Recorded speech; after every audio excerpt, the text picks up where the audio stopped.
lei nei giorni scorsi appunto ha detto, visto anche il crescente numero di morti che c'è in tutta Italia, ma anche nell'Alta Marca Trevigiana, che il calcolo dei decessi in Italia è un calcolo masochista. Ci può spiegare questa affermazione?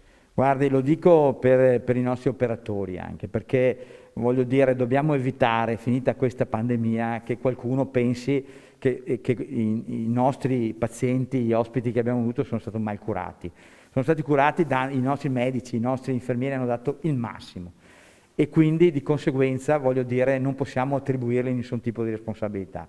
Anche perché, a differenza degli altri paesi, noi classifichiamo morti per Covid, pazienti che magari avevano pluripatologie e quindi purtroppo, e ci dispiace, sono morti con il Covid.